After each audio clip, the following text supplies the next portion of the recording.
जानवर से विकसित होकर एक बुद्धि के तौर पर जब उनकी क्षमताएं शारीरिक रूप से तो पशुओं से ज्यादा नहीं थी, लेकिन बौद्धिक क्षमताएं ज्यादा थी, अपने आप को अलग किया।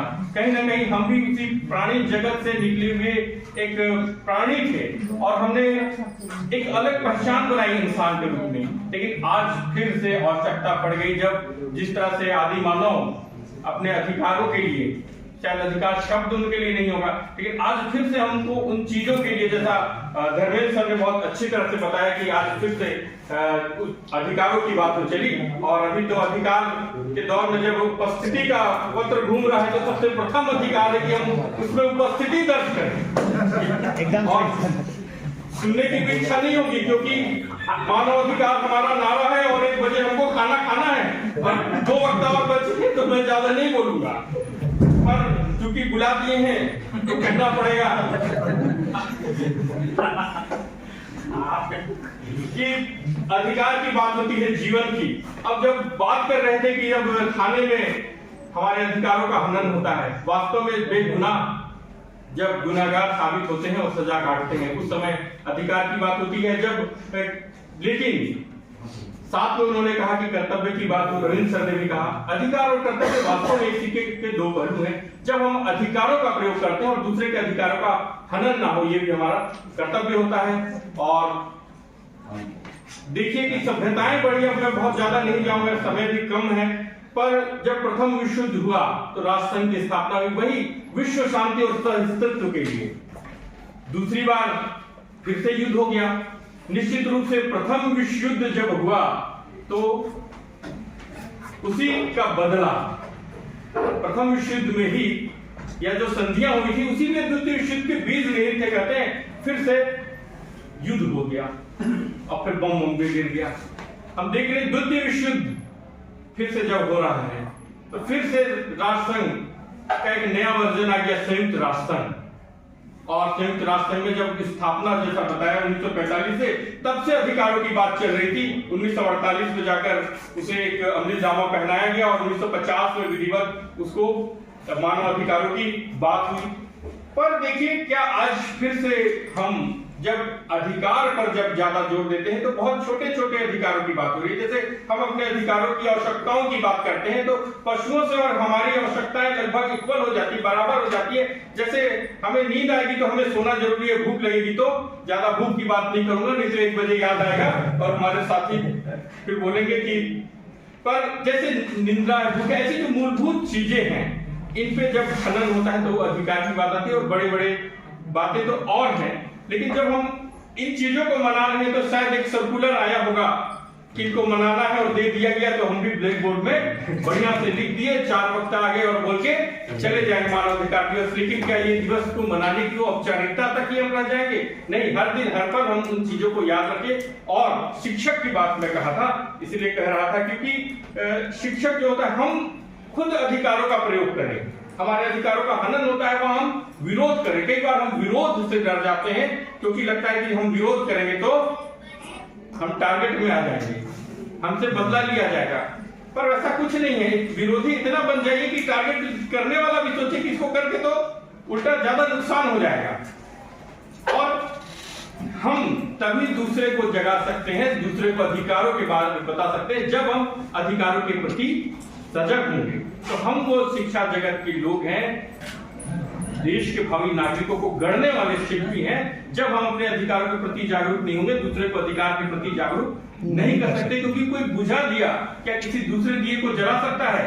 नहीं। आज समाज में फिर से हम अधिकारों को जीवंत करने की बड़ी जिम्मेदारी हम सभी को है, हम शिक्षक समुदाय को है। जैसा मैंने कल कहा था कि एक डॉक्टर गलती करे तो शायद किसी मरीज की मृत्यु होती है, इंजीनियर गलत करे तो एक पुलिया गलत बन जाए, वो धस जाए, मरेंगे उसमें भी कुछ लोग। लेकिन एक शिक्षक गलत करे तो पूरी पीढ़ी बर्बाद होती है, पूरा देश बर्बाद होता है। तो राष्ट्र हित में हमारी एक अलग पहचान है। हम शिक्षकों की जिम्मेदारी, हम उस भूमिका को निभाएं। क्योंकि कहा भी गया है कि जल गया दीप तो अंधियारा मिटकर रहेगा, जल गया दीप तो अंधियारा मिटकर रहेगा, है जागा इंसान तो मौसम बदल कर रहेगा। इस मौसम को बदलने की जिम्मेदारी, इस फिजा को बदलने की जिम्मेदारी आज हम शपथ लें कि इस विश्व मानवाधिकार दिवस जो आज हम यहाँ मना रहे हैं, फिर कभी यहाँ पे नहीं मनाएंगे। संकल्प का दिवस हो कि हम उन अधिकारों के प्रति सचेत रहेंगे और दूसरे को भी सचेत करेंगे। और निश्चित रूप से इसी कड़ी में शायद उस समय जो प्रथम शहीद वीर नारायण सिंह को मैं नमन करते हुए याद करना चाहूंगा। शायद उन्हें ये विश्व मानवाधिकार दिवस या इन अधिकारों के बारे में उन्होंने कभी कोई दिवस नहीं मनाया होगा, लेकिन उन्हें अधिकारों के बारे में पता था। तभी वो सोनाखान, जो वर्तमान बलौदा बाजार का क्षेत्र है, वहां जब उस क्षेत्र में ब्रिटिश हुकूमत के समय जब अकाल पड़ी, लोग भूखे मर रहे थे। जैसा मैंने कहा कि हमारे अधिकार, जब हमें नींद आएगी हम सोएंगे, भले क्लास चलता रहे, टोकेंगे, अलग बात है। जब खाना हो हम जाएंगे ही, जो चीजें हैं सामान्य रूप से। तो जब अकाल पड़ा, लोगों को अनाज नहीं मिला था, तो जीवन जीने के लिए सबसे पहले उनका पेट भरने की आवश्यकता थी। आप ही बताइए कि जब यदि हमको तनख्वाह नहीं मिलती है तो हमारा ध्यान जाता है ना कि रुक गया है, कैसे करे, बाबू से जुगाड़ करे या कुछ इधर से फोन कराए। जब अकाल पड़ा तो निश्चित तौर पे भूख से लोग तड़पने लगे। उन्होंने क्या किया था? अधिकारों के लिए जो साहूकार के गोदाम को लोगों को लेकर गए और लूट लिया। तो गलत नहीं था। हम भी जब अपने कार्य करते हैं तो वहां पे हो सकता है कि कुछ बातें गलत हो सकती हैं, लेकिन यदि हमारा उद्देश्य सही हो तो कार्य सही हो सकता है। लेकिन इस कार्य के लिए उनको क्या हुआ था? फांसी हो गई। उसे राज्यद्रोह कहा गया। ब्रिटिश हुकूमत के खिलाफ उन्होंने आंदोलन किया और वो पकड़े नहीं जाते। वो बहुत बहादुर थे, उसके साथ बहुत सारे लोग थे, वो जननेता थे अपने क्षेत्र के, उसकी पुश्तैनी जमींदारी थी और उनको पकड़वाने वाले में उन्हीं के बीच के लोग थे, जो आसपास के जो जमींदार थे। उन्होंने ही मुखबिरी की थी, उन्होंने ही अंग्रेजों का सहयोग किया था और अनाज को गोदाम में भरने वाले उन्हीं के बीच के लोग ही थे जिन्होंने अनाज को गोदामों में भरा था। और लोगों के साथ ये स्थिति आई थी, उसके लिए अंग्रेज सरकार जिम्मेदार थी, क्योंकि उन्होंने लगान बढ़ाया था। लगान बढ़ाने के कारण एक ओर लगान का बोझ, दूसरी ओर खेतों में फसल नहीं, ऊपर से भूखमरी। ऐसे दौर में उन्होंने संघर्ष न सिर्फ अंग्रेजों से किया था बल्कि अपने लोगों से किया था। वहां गोदाम जो भरे हुए थे वो हमारे अपने लोगों के थे। उनकी अंग्रेजों इनको पकड़वाने में जिन्होंने मुखबिरी की थी, जो सहयोग अंग्रेजों को किया था, वे अपने थे।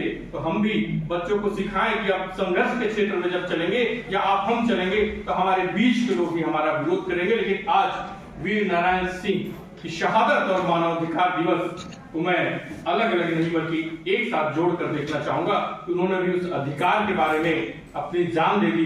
आज हम भी, मैं आप लोग को जान देने तो नहीं कहूंगा, लेकिन उस हद तक जाने की गुजारिश करूंगा जहां तक हम अपने अधिकारों का स्वयं प्रयोग करें और दूसरे को भी जगाएं। तो सच्ची श्रद्धांजलि होगी हमारे छत्तीसगढ़ के प्रथम शहीद वीर नारायण सिंह को और संयुक्त राष्ट्र संघ के द्वारा घोषित किए गए उस मानवाधिकार दिवस की सच्ची सार्थकता होगी।